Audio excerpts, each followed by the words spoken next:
All right, welcome to another episode of Growth Marketers Podcast. I am Solomon Timothy. And I am Taylor Rowe. Today's episode was a topic that I think we get asked not only every day, but probably multiple times a day, is about backlinks. And do backlinks still matter? Are backlinks important? Are backlinks going to help me? How do I get more backlinks? Really everything to do with backlinks. And so today we tackled this topic to the best of our ability.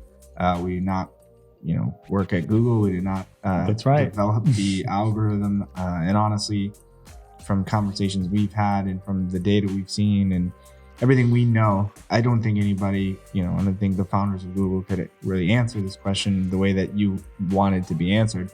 But we did our best job of explaining how backlinks can impact how they do impact your search engine optimization, your website's visibility and ranking, and what you should consider when developing a strategy around building backlinks. And hopefully we answered the question of, do backlinks still matter when it comes to SEO? Enjoy.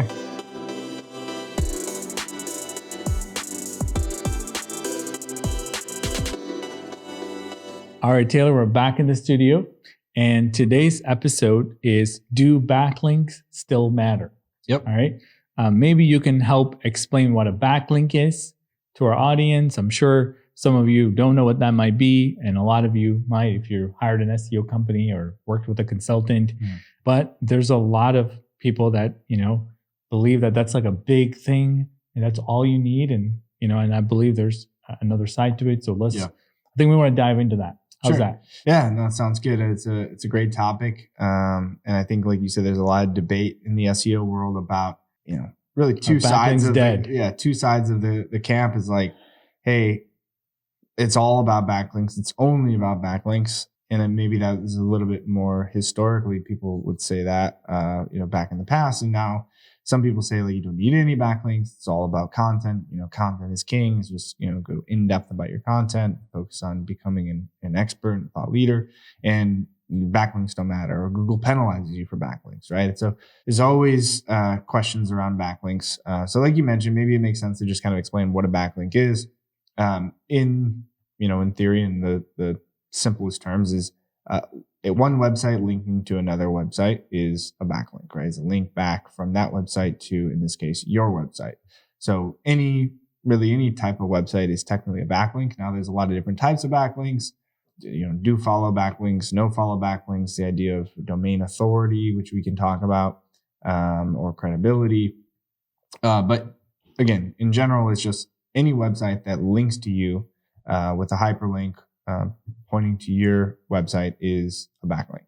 So the question would be then, is that still effective, or is that important when it comes to SEO? So maybe you could talk a little bit about, historically what that used to look like, right? Sure. When backlinks first existed, SEO's jobs were just kind of to manipulate the internet in the way of getting a bunch of backlinks, and that was really all you kind of had to do. Yeah, so I would say the very, very early days, Google's 101 algorithm was the number of backlinks that led to anybody on the first page. So it was very easy to exploit. All you had to do was get a bunch of spammy links, and then now all of a sudden you rank number one. There's absolutely nothing else other than title tags and meta description, some basic elements that tell Google what the keyword that you're going after. And then over time, of course, that got more complex. Right. Then Google started to de-rank sites with poor backlinks. So they got rid of every kind of spammy link sites that you can get for free. If you can get for free, to me, it's absolutely worthless. So don't go out trying to get links from websites that anybody else can get link from. It's bad. Google start to, literally remove any value from those links. So then people start to do other tactics like guest posting and press releases, and a little bit better. And then Google came out and said, no more press release either, because those sites are crap. And then guest posting, nope, don't do guest posts. Anything that you were trying to do, at the end of the day, Google didn't care. Or make your own websites. Make your own websites, PBNs, and all of these sorts of tactics have been looked down on, because again, Google knows that if you tell them what the algorithm is, they'll do exactly that. And then all of a sudden, there is no value in the algorithm, right? So, SEOs are the fastest people to figure it out. Right. So they have to keep innovating so that they're 100 miles away from the guys that are doing the gray hat and definitely black hat. Tier quality links. There's a lot about backlinks that we learned and we study, we test, and have folks in the industry that we openly talk about these types of tactics. But I think we're gone to a point, it's not like it used to be. There's no way to pin the algorithm for a particular keyword or client or site or anything. There's no way to do 3 things and know that you're going to rank. That's just where we are today. Right. Yeah. I mean, there's hundreds of variables. I mean, Google in their own guidelines, they list about 200 different variables. I always kind of equate it to like the Coca-Cola formula is like, we'll give you the ingredients, but not like the exact recipe, right? And so and Google keeps it really general, so nobody really knows what happens. Yeah, exactly. And they're even more vague because it's not like the FDA is like, well, is this sugar or not sugar, right? So Google has like, hey, here's our 200 variables and data points we look at, and here's our explanation of what those are. Interpret it in whatever way. They tell you not to worry about your SEO. Just keep writing content. Just keep going on with your day. Something that we should address is like the smarter Google gets and the algorithm is learning from, it's all machine learning, right? And so in theory, right, what Google wants you to believe and what Google is trying to strive for is that Google will show the best result. Google will show the most relevant result. There's no doubt. You don't have to do anything but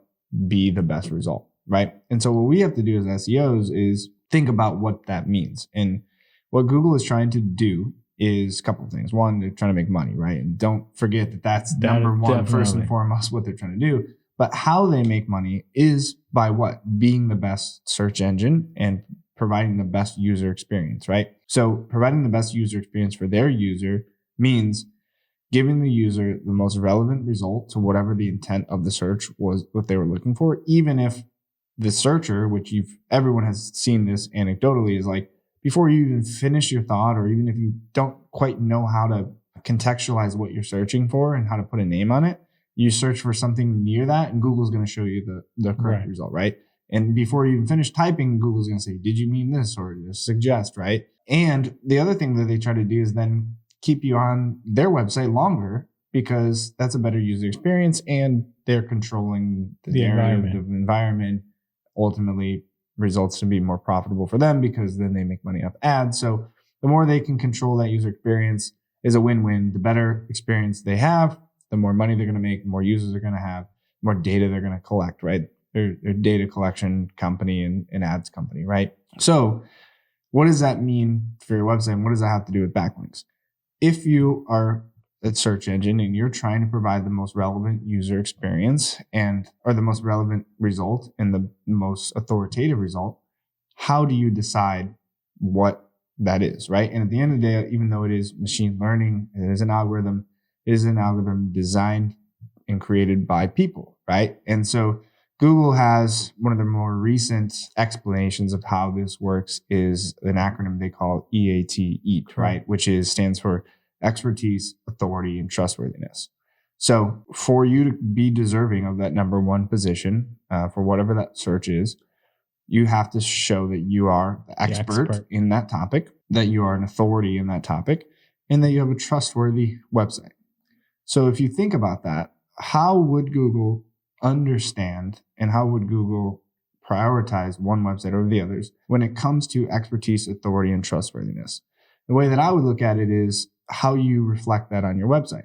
Expertise certainly could be the content on your website, right? I think the level of depth and knowledge of your content around that particular topic that someone is searching could be enough just from what we call the on-page optimization, could be enough to show Google that, hey, these guys are the expert in this because they wrote all of this content, right? They've done a great job of summarizing it.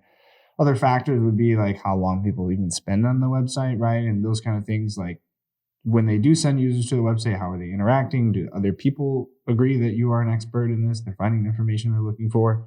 So those kind of things I think would impact the expertise. Then you have to look at the authority and the trustworthiness.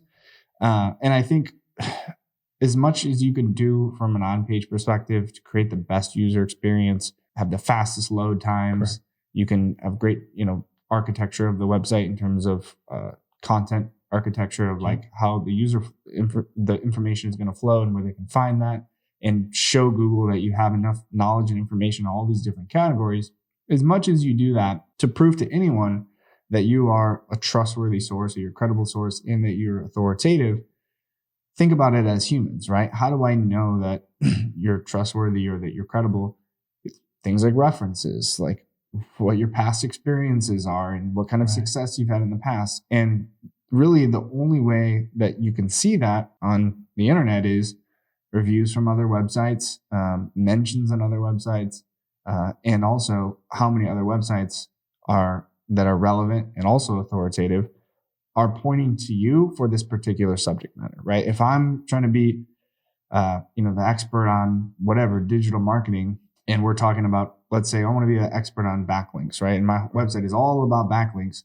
How many other websites that are SEO companies, digital marketing agencies, digital marketing publications, how often and in what context do they reference me as the backlink guy, right? Correct. So the more that happens, the more signals that Google is getting that, hey, this is an authoritative and trustworthy website. Now, the problem lies in when we say do backlinks matter is probably more of can you fake backlinks, right? That's the question of like, okay, we know backlinks matter, so I'm just going to they have 10 backlinks, I'm going to get 11 backlinks and I'm going to outrank them. Absolutely.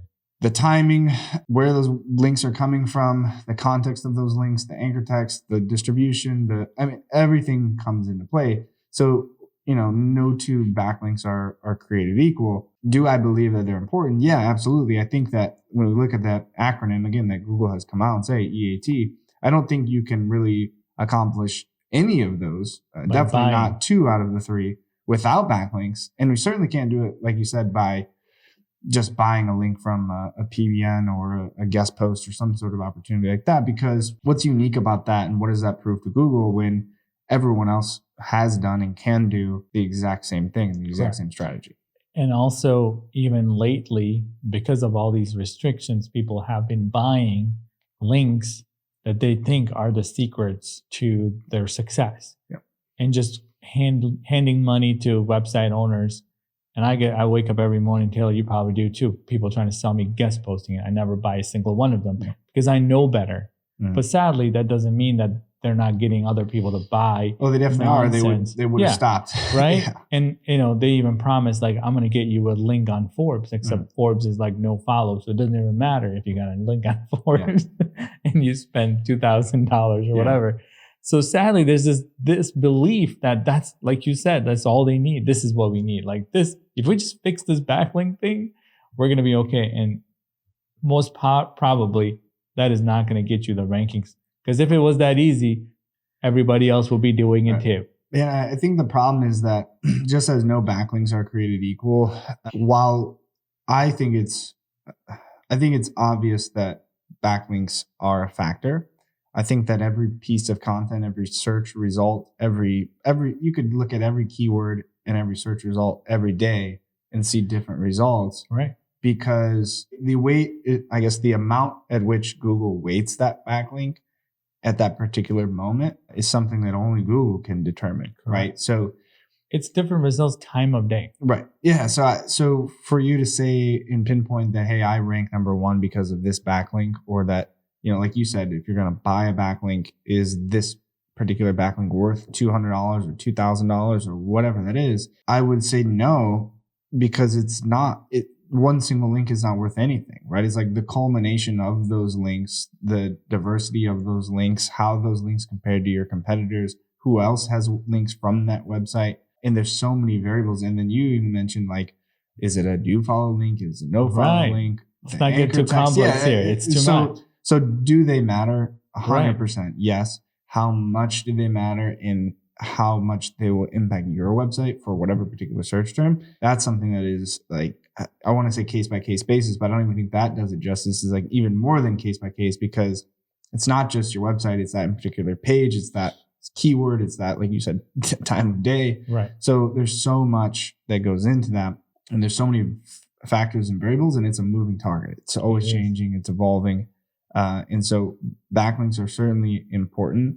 How important they are for your particular scenario is completely contingent on that scenario. Correct. And maybe today if you've been putting all this heavy weight on backlinks, it's a time to think more about the other parts of the E, right? Yeah. Can I create more quality content? Can I be the expert? Then we worry about the piece that can be done. I mean, we do digital PR. It's a way to drive, quality links. Maybe you can explain what that is. Yeah.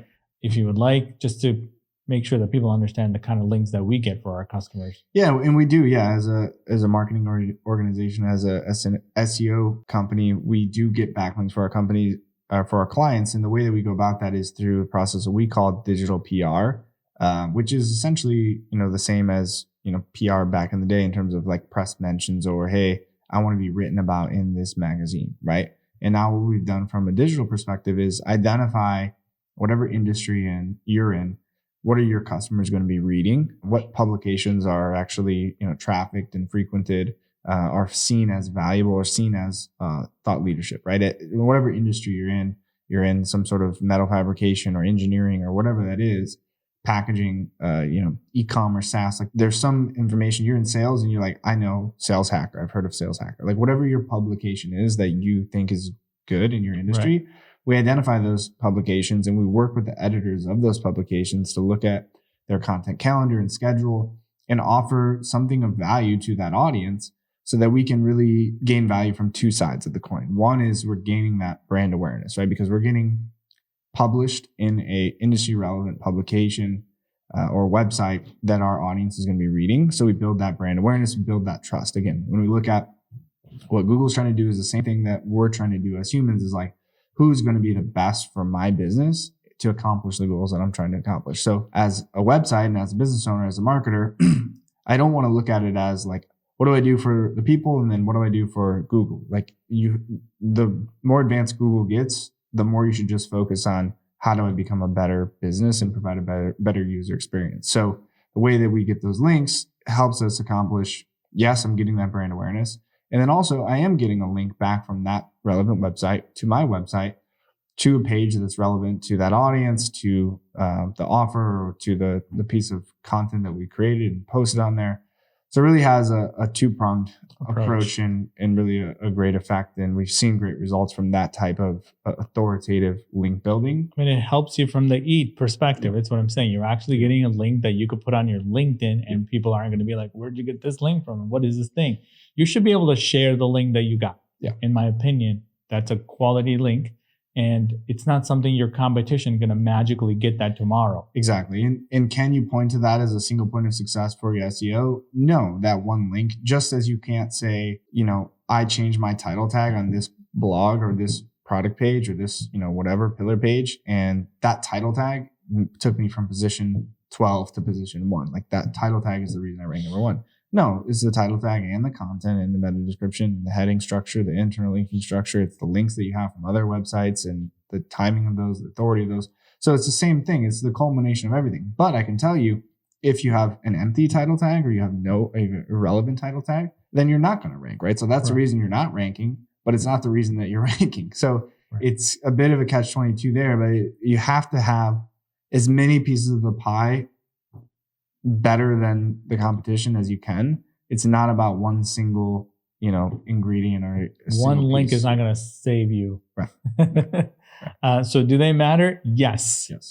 But it's not is like it the answer. Exactly. No. That's exactly. I think it's the best takeaway there is don't lose your sleep over the backlinks part. There's so much that you can still control, right? The content, the quality of it, the user experience, the information architecture. Can you invest more in the content and being a subject matter expert that you are already on your website? Can you do that? And can you give that same content to other sites and have them link to you so it's you are the author? Absolutely. And you should consistently do that. And if you were hiring a person, you want to put a press release, do it. But don't do it because it's going to drive more SEO traffic. Right. Yeah. And the anchor text and the ratios and whatever else. Yeah. And I think it's sort of left over. Like a residual effect from the past. When you could do that. And basically you could just, if you knew that you had technical issues on the website, you have content issues, you don't have enough content, and you knew you didn't have enough backlinks, and you just thought to yourself, well, let me just overcome, like if let's say you just need 30%, 30%, or 33.3, right? So like you just need one of those. You just say, well, I'm just going to do 100% on backlinks and ignore everything else. And it used to work, right? And then you do the opposite, is like, I'm just going to I'm going to have all the content, all the keywords, everything's going to be optimized, but I'm going to ignore the fact that my website is not mobile responsive and they don't have any backlinks and don't have any authority. And today it's just much more balanced because, like you mentioned, Google is figuring out, what people are doing to game the system and manipulate the system, and they're eliminating that. So if you have questions around like the ethical, standards of like what you're doing, or the really efficacy in terms of, is this going to be effective in terms of, this backlink going to result in X, Y, or Z, just do what is natural. Like that is what Google is looking for, is like, if you want to become the most relevant result, or you want to appear as the most relevant and authoritative result, become the most relevant and authoritative and be the most natural one too. Yeah, which comes down to, you're going to have to look yourself in the mirror and say, okay, well, this website could be better in terms of user experience. I could have more content on our website that is better articulated and formatted, right? Like, do we have infographics? Do we have videos? Do we have text content?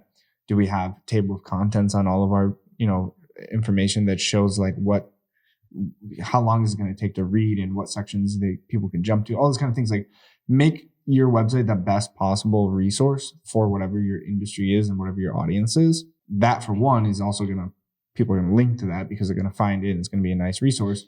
But also, two, that is going to, I think, counteract or outweigh any perceived deficit that you have on your links or your authority, right? Especially if you don't have a great way to get those backlinks yourself. Focus on improving your website and your content, because that's also investing into your own infrastructure, right? The more that you can focus on your content, get those two boxes checked, the technical components and the content.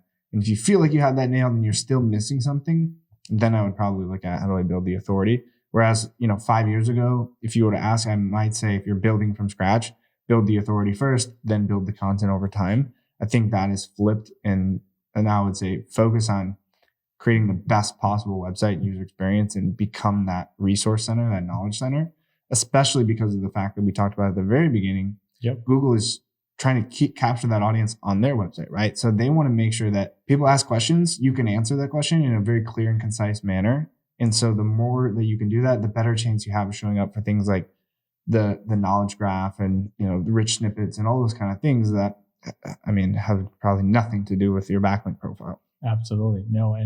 And I'm glad this is a very timely, episode, because Google changes their algorithm every day. We say that on podcasts. So people who are maybe considering SEO, maybe you talk to a consultant, you hired somebody, and you might even email, how many backlinks am I getting? Or does this come with a package? You're trying to literally look two agencies, apples and oranges. It doesn't really make any difference. That's not the thing that's going to make your business grow. So one thing I think we should definitely touch on before we wrap this up is that we said, hey, one backlink is not going to make your SEO strategy. But do you think that one bad backlink could break your SEO strategy? Yeah, absolutely. You can have poor quality and you can, of course, get rid of them. But if you do go down the path of getting more and more, again, if you're paying somebody for a bunch of quantity, they will do whatever shady practice to get you the quantity. It actually can backfire. In my opinion, I'd rather have less links that are good than I have a bunch of links that I have to now get rid of it from my search console. Right? I don't want to have to do that. Right. Yeah, I think that's important to bring up, is like, yes, we do think that backlinks are valuable, but they also can be a detriment to your SEO strategy if it's not done properly. So you mentioned the idea of, finding an agency or a freelancer or buying backlinks or whatever that may be. Make sure you're getting into a position of the people that really not only understand marketing, but have your best interests in mind, right? Would they get that backlink if it was their website and their business? Because it may be just a transaction of, hey, I'm going to buy this link for $200 or $2,000 or whatever the number is. But it could have negative implications forever on your domain, because that authority, right? The idea of authority is held at that domain level. And so if you get hit with a penalty or flagged or whatever that is in Google's eyes, that could be permanent damage that you're doing to your website. If not, just a very big headache. Yeah, to disavow and then chase it down and so on. Sadly, it happens when you go down the cheap path. Right. I've seen that more than kind of hiring a quality company. Almost always. I would say every time. The cheap path. Yes, the cheap path. Even in paid media, 2 times this week, I've talked to prospects that we went and picked this company because they promised the world and they literally never delivered anything. Yeah. I'm like, sad, man. I don't know what to tell you. I don't know what you want me to do. Yeah. So it is what happens when you go down the cheaper path. You end up with more of a problem than somebody else now have to fix. And sometimes that takes you longer to get to success than maybe starting and then just doing it. Yep. Right? So any final thoughts? No, I think, unfortunately, if you listen to this podcast and you were hoping for some sort of a conclusive answer or a quick, fast and easy, dirty way to rank a first page on Google. Here's the deal. If it were that easy, everyone would rank number 1 on Google. And so I think you have to be realistic. You also have to be a little bit, kind of introspective and look at like your strategy and your ideas in your website and say like, am I actually deserving of that number 1 position? Right. And if have I done everything I can what do I do? Right. And so, yes, getting other, relevant publications, websites to link to you and point to you is a great way to do that. But you also have to ask what do I have of value that they would link to? Right. That's right. What on my website is important enough that they would spend time to create content and then link to my website and point to me as a point of reference. Right. So you've done it when you write blog posts for your own website. You're trying to find information and you research and you kind of basically cite that resource by linking to it and saying like, if you want to learn more about this topic, go here. And so what did that website have that was of value to you and your audience? You need to become that for the sites that you want to link to you. So before you even go about asking someone to link to your website or expect someone to link to your website, think to yourself, what have I done everything, like you said, in my power to make this website the best possible website once they get there? And I think just doing that will inherently improve your rankings, and then the backlinks are just going to be kind of the cherry on top of the strategy. Absolutely. Thank you so much, Taylor, for all of this amazing ideas. And like I said, this is not an easy concept. If you're getting started, if you have questions, we'd love for you to reach out to us.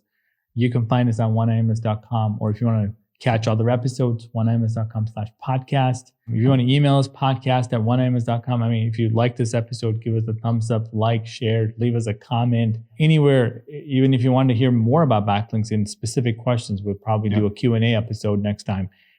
We dive into this very topic, right? This is one of those most debated things. Some people think that's all you need. Yeah. Some people think all you need is more content. And look, we've kind of given you and our answers may change. If we may have made a podcast about this, a year ago, and it might have been different than what we said today. Very much a moving target. But it is certainly one of the most frequently asked questions that we both get from clients, prospective clients, and people looking to learn more about SEO and marketing is, what's the deal with it? And it's kind of their kind of mystical idea of like, what is a backlink? How do I get it? And ultimately, is that going to help? Is it going to hurt? So hopefully this podcast answered some of those questions. And if not, as you mentioned, we'll certainly make some more. Absolutely. Thank you for tuning in, and we'll see you next time.